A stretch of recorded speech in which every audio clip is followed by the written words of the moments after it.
warahmatullahi wabarakatuh. Jumpa lagi nih teman-teman dengan saya. Ini adalah podcast pertama nih dan terakhir. Jadi jangan lupa tonton nih videonya sampai akhir ya teman-teman.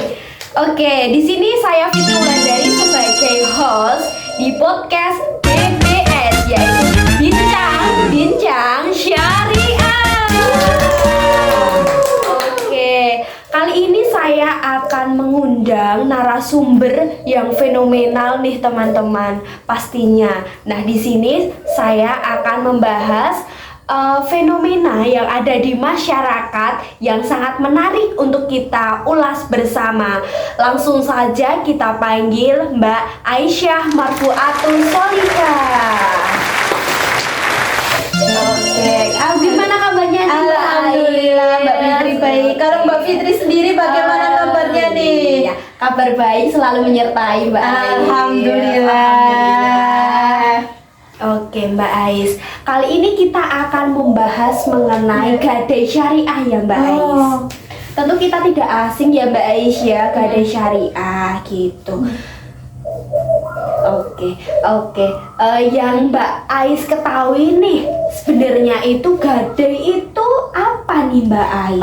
Oke, baik Mbak Fitri. Nah, jadi gadai itu adalah kita itu menitipkan suatu barang kita yang berharga gitu, barang kita yang berharga sebagai jaminan untuk kita mendapatkan uang gitu. Iya. Dengan perjanjian barang itu nanti kembali kepada kita lagi sesuai dengan waktu yang telah ditentukan, Iya, sesuai dengan kesepakatan di awal gitu Mbak. Jadi waktunya itu disepakati nih, barangnya yang kita jaminkan itu apa. Iya, waktu betul. kembalinya itu kan bisa beberapa bulan atau tahunan gitu ya Mbak Ais ya. Dan tentunya barang yang kita gadekan ini barang yang berharga ya Mbak. Enggak semua barang bisa kita gadekan gitu. Iya. Itu sangat menarik sekali sih ya Mbak Ais. Iya. Nah,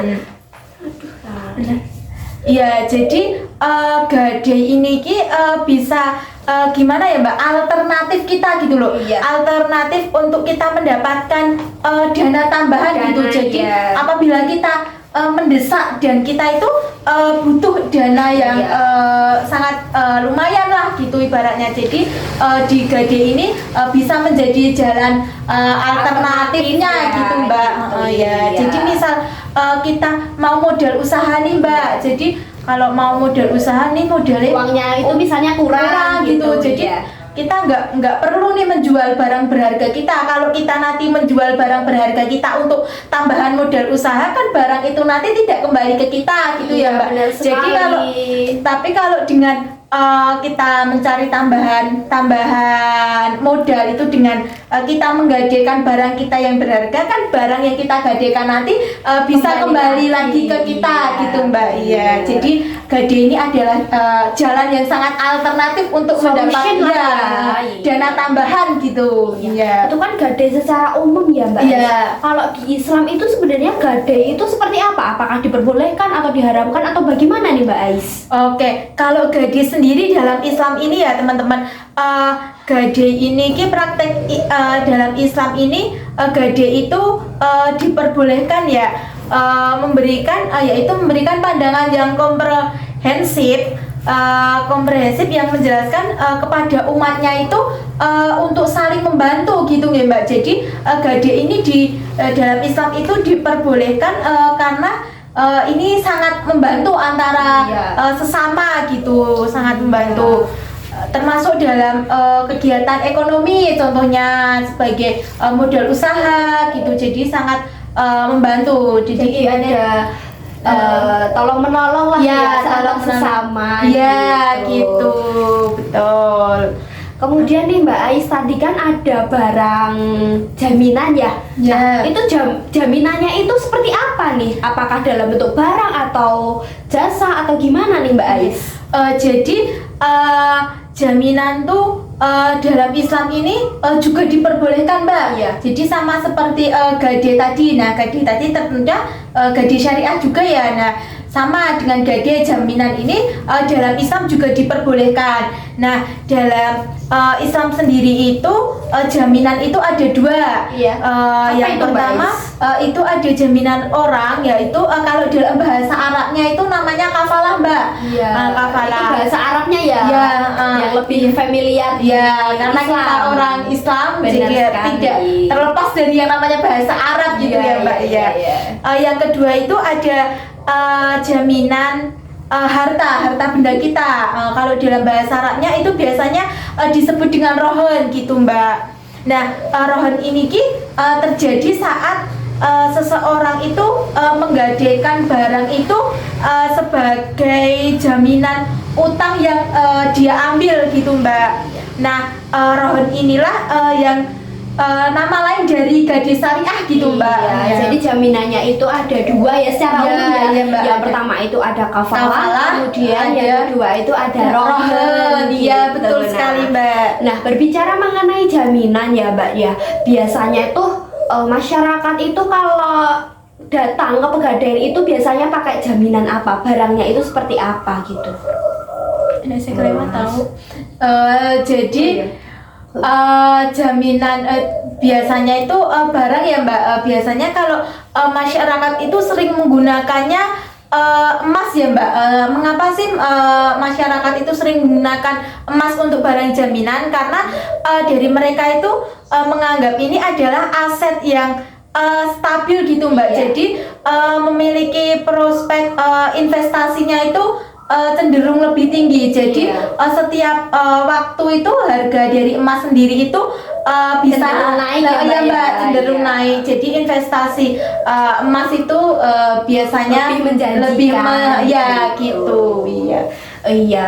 Kemudian sebenarnya apakah ada landasan hukum atau dasar hukum nih dari gade itu sendiri dalam agama Islam itu, Mbak? Oke, tentunya ada ya, Mbak. Apapun yang diperbolehkan dalam Islam itu tentunya sudah diatur dalam landasannya Al-Quran maupun hadis kalau kita sebagai seorang Islam ya. Iya. Nah, karena di awal tadi sudah saya sampaikan bahwa gade ini diperbolehkan dalam Islam. Iya.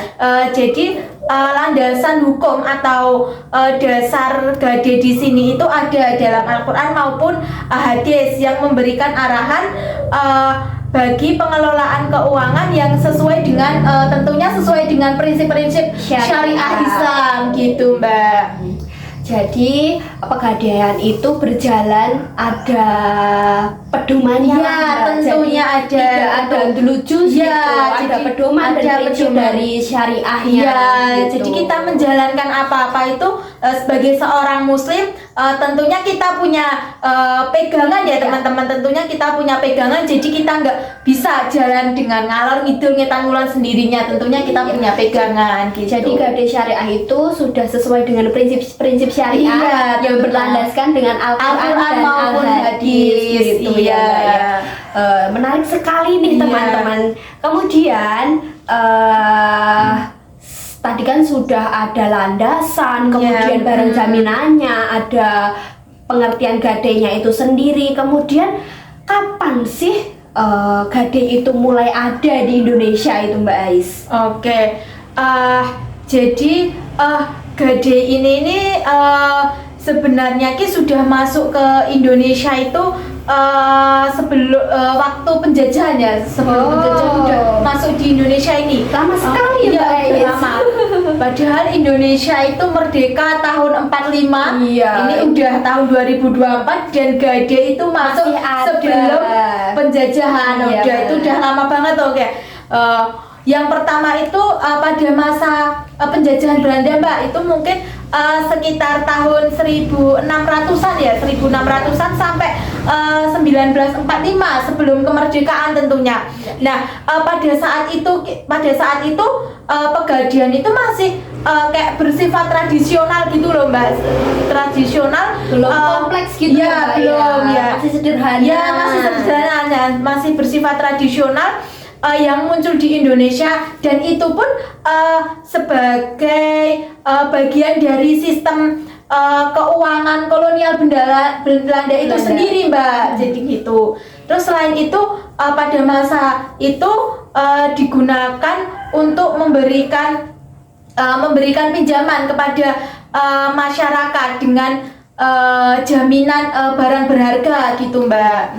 Jadi pemerintah kolonial Belanda itu memberikan kemudahan kepada masyarakat pribumi gitu Ya, Mbak, ya, dengan mengadakan gadai. Gadai, Jadi ya. masyarakat pribumi menyerahkan barang berharga mereka kepada pemerintah Belanda gitu. untuk mendapatkan keuangan money Money, uang, ya, untuk mendapatkan kepada uang, kita. gitu. Oke. Kemudian itu kan zaman kolonial Belanda. Ya. Mungkin selanjutnya gimana nih prosesnya, Mbak Ais? Oke, jadi selanjutnya itu juga ada perkembangan gadai ini pada masa kemerdekaan, yaitu pada tahun 1945 ya, Indonesia merdeka itu 1945 sekitar sampai tahun 1998 mungkin ya, sekitaran segitu. Nah itu Pada saat itu gadai itu seperti apa nih, Mbak Ais? nah itu pasca kemerdekaan ya, Pegadaian ini masih tetap beroperasi, sebagai lembaga keuangan gitu Mbak, sebagai lembaga keuangan yang dikelola oleh pemerintahan gitu. Jadi kan tadi kalau sebelum kemerdekaan tadi masih dikelola dengan kelola sama kolonial Belanda. Nah setelah kemerdekaan itu sudah dikelola sama pemerintahan gitu. Jadi ada perkembangan lah ya. Nah pada masa itu juga Pegadaian itu berkembang Mbak. Pegadaian itu berkembang sebagai lembaga keuangan yang memberikan pinjaman pinjaman dengan jaminan emas ataupun barang berharga yang lainnya gitu. Jadi sesuai dengan perkembangan zaman, jadi itu memberikan barang jaminan, barang berharga gitu. Jadi pada tahun ini sudah diambil alih nih perannya, sudah diambil oleh pemerintah Indonesia yang sebelumnya itu diambil atau dikelola oleh pemerintah kolonial Belanda. Jadi ada peningkatan sedikit gitu. Kemudian selanjutnya itu perkembangannya seperti apa? Seperti setelah era kemerdekaan ini, Mbak Ais. Nah, tadi kan sudah kita bahas nih pada masa penjajahan Belanda, terus pada masa kemerdekaan. Nah, saat ini pada masa era reformasi nih Mbak ya, mungkin sekitar tahun setelah kemerdekaan ya, 1998 sampai sekarang nih Mbak, sampai 2024 nih. Nah, dengan berkembangnya waktu itu ekonomi dan keuangan Islam di Indonesia ini muncul nih kebutuhan yang kompleks nih, muncul kebutuhan untuk memiliki lembaga keuangan yang sesuai dengan prinsip syariah Islam tentunya gitu. Dan Pegadaian Syariah ini didirikan itu tujuannya itu untuk menyediakan layanan keuangan yang sesuai dengan prinsip-prinsip syariah Islam tentunya. Nah itu seperti di dalamnya itu ada larangan riba dan investasi yang tentunya investasi yang harus bersifat halal gitu ya. Benar sekali. Jadi ini lebih maju daripada zaman sebelumnya ya, Mbak. betul. Iya, benar sekali. Iya. Kemudian kalau Pegadaian saat ini itu seperti apa, Mbak Ais? Apakah stuck dari zaman kolonial Belanda saat itu aja, atau mungkin ada perkembangan atau bagaimana nih Mbak Ais? Oke, jadi Pegadaian dan Pegadaian Syariah ini ya Mbak. Jadi Pegadaian Syariah ini sama Pegadaian itu keduanya itu sama-sama merupakan lembaga keuangan gitu, yang di dalamnya itu memberikan pinjaman dengan jaminan barang yang berharga gitu. Nah, namun dengan prinsip dan aturan yang berbeda tentunya. Nah, Pegadaian Syariah ini berkembang sebagai alternatif bagi masyarakat yang mengakses layanan keuangan ini supaya masyarakat itu lebih percaya gitu ya. Jadi tentunya tanpa melanggar aturan prinsip-prinsip dalam syariah Iya, gitu. benar. Jadi dari dulu hingga sekarang setelah kemerdekaan dan lain sebagainya itu masyarakat itu lebih apa itu namanya kepercayaannya itu lebih meningkat Ya, gitu. Oke, itu kan dari apa itu pegadaian syariah gini. Keadaannya lah seperti Ya. zaman sekarang ini. Keadaan Kemudian, syariah saat ini. kalau perbedaannya tadi kan sudah menyinggung nih ada pegadaian konven. Nah, Iya. sebenarnya apa sih Mbak Aisyah perbedaan antara gadai syariah dengan konven ini gitu? Tentu berbeda nih ya, gadai syariah sama konvensional ini tentunya berbeda ya. Kalau dilihat dari segi landasan hukumnya, kalau gadai syariah itu tentunya berlandasan pada fatwa MUI Mbak. Oh, Nah, iya, sedangkan iya. gadai konvensional ini berlandasan pada KUH Perdata begitu. Iya. Itu pasal Tentu berapa berbeda. Mbak? Kalau di gadai konvensional itu berlandasan pada KUH Perdata pasal 1150 sampai 1160 Mbak. Gitu. Iya iya. Untuk perbedaan yang kedua yaitu kita bisa lihat dari segi yang terlibatnya, segi yang terlibat dalam gadai tersebut. Kalau gadai syariah Ya, itu kalau siapa, Mbak, yang gadai terlibat? syariah itu yang terlibat itu ada pemberi jaminan dan penerima jaminan itu sendiri Mbak. Jadi langsung gitu, tidak ada perantara, tidak ada orang ketiganya. Nah, sedangkan dari gadai konvensional sendiri itu melalui debitur dan kreditur begitu Mbak. Di sini sudah kelihatan ya Mbak ya perbedaannya. Iya, gitu. tentu. Apakah begitu ada juga. perbedaan lain? Ada Mbak, ada. Yang ketiga perbedaannya kita lihat dari segi bukti perjanjiannya nih Mbak. Kalau syariah itu bukti perjanjiannya itu dengan rahon, yaitu seperti yang saya sampaikan di awal tadi, yaitu dengan gadai dan barang pinjaman gitu. Nah, kalau di gadai konvensional sendiri buktinya itu ada surat bukti kredit Mbak. Surat bukti ya kredit. Jadi lebih ke apa ya, kalau dengar kata kredit itu utang ya, ke utang.